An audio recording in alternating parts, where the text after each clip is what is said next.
up guys, Jesse LaFlair here from LaFlairParkour. Today we're doing the tutorial on the double Kong. A lot of you guys have been asking for this and I'm glad that you have, because this is an incredible move, and I know when I got it for the first time I was super excited.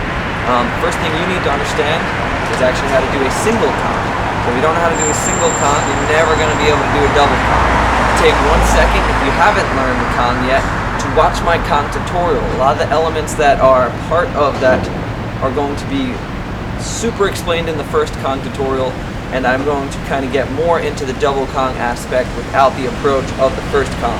So make sure you watch that. I'm going to put that box right here. You see me? You don't? I see me. Alright, feel free to click that box because it will not kill this window. It will open up a new window for you, so you can always come back and watch the double Kong tutorial right afterwards. Alright, let's get started. Woohoo! Okay, so one of the first steps and hardest steps, I'd say, is to find the right location. Now, this particular spot is located in UCLA. I'll put a link in the description below to the address of how you can find this place. So if you are located in Los Angeles, come on in. Make sure that you have a clean run-up and a nice landing. The gap itself can't be too big if you're just starting out. This is pretty decent. It's about, I'd say, a little over 5 feet. So, with that being said, let's get started. So the first step to any good double Kong is an understanding of the movement. Most people, when they think of double Kongs, they think about doing a Kong and then almost like a handstand push-off on the second one. That's not the move at all. What we're trying to do with any Kong or double Kong is actually move past the object. So as we run up, we have to make sure that we have enough speed and height to clear both objects altogether. Our hands are just helping us reset our feet down and assisting us in going a little bit further. So keep in mind when we do this, we are not trying to land on the second object, okay?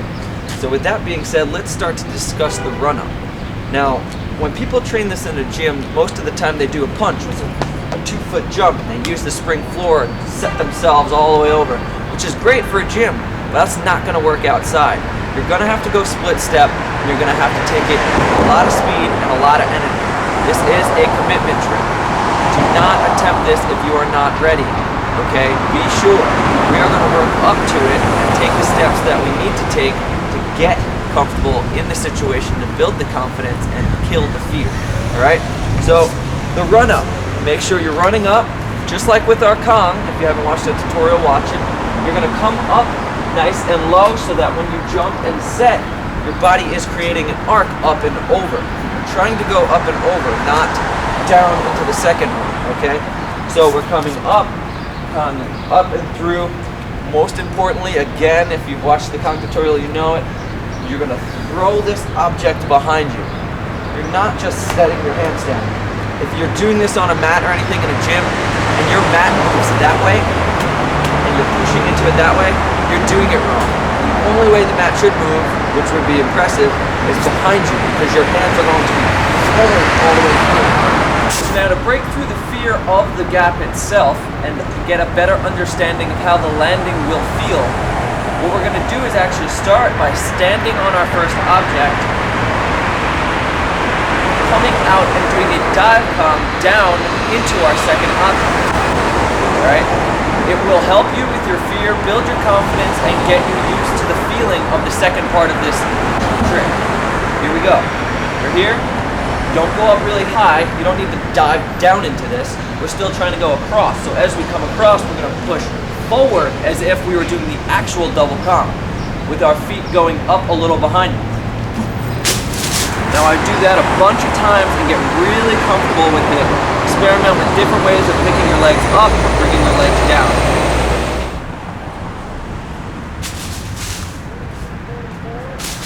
Next thing you try to do is use a little bit more momentum. Kong up on top of, or monkey on top of your first object, right into the dive Kong of your second object.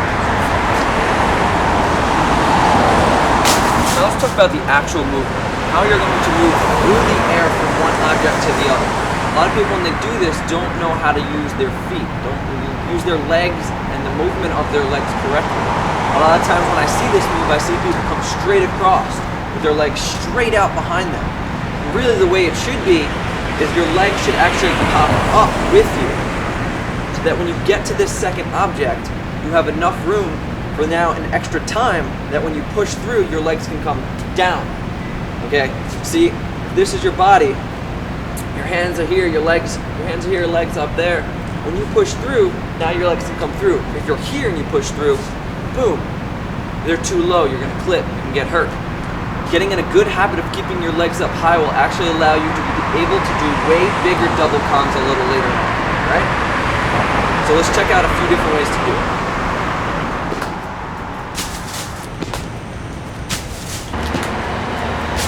So there is a few different ways to approach the leg movement. One of my favorite approaches is an open leg into a tuck, which brings my body up and keeps my speed up because now my body isn't dragging anything, into a ball with my legs still rising a little, and at the very end I kick out, engage my legs, and then pull everything back in to reset my body down safely. So the other approach you'll see quite often is a full leg extension. A lot of people do this. I don't think it's the safest or more effective one, but I can tell you that I think it looks better for video. So if you guys are doing videos out there, maybe you can practice that for more of a flashy technique. Alright? Move on. So now when exiting this move, you need to understand that you need to carry your momentum forward. You don't want to drive it all down into the ground. You want to come out split step, which means you're going to land on one foot with your chest slightly forward so that you step out of it.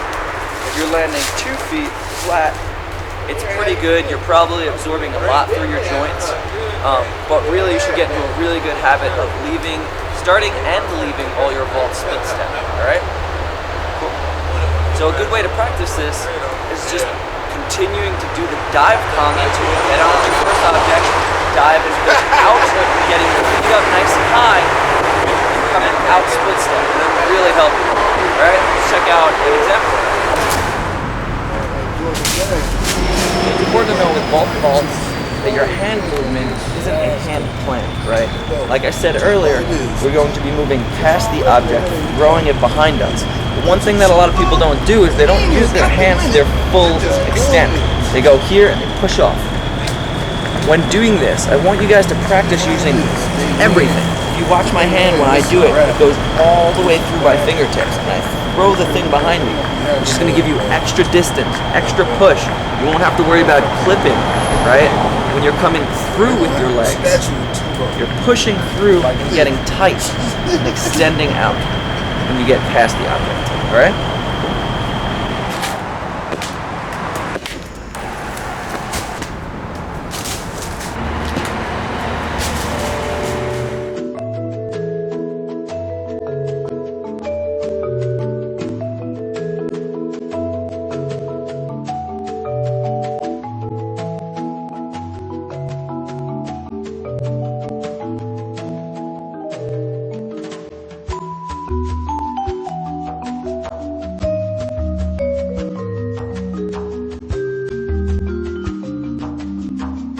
That's it. That is your double kong tutorial. I hope that it's helped you. And more importantly, I'd like to just take one little second to say thank you. This morning, I hit 10,000 subscribers. Now this is a major milestone for me because really it represents a body of people that I'm either entertaining or helping. And that means a lot. It means a lot for me to know that I'm giving back to a community that I love so much.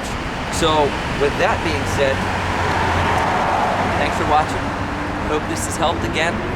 If it has, please share, like, favorite if you'd like.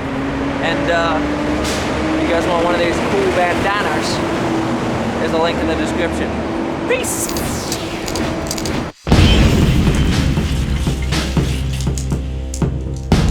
Thanks for watching, guys. Now, if you want to check out the rest of the tutorials, feel free to click that box. And if you haven't seen those Parkour Spots videos, certainly worth checking out. And last but not least, I just put up my new parkour reel called Fighting Gravity. I think it's sick, and I think you will too. Thanks for watching. Please subscribe. Peace!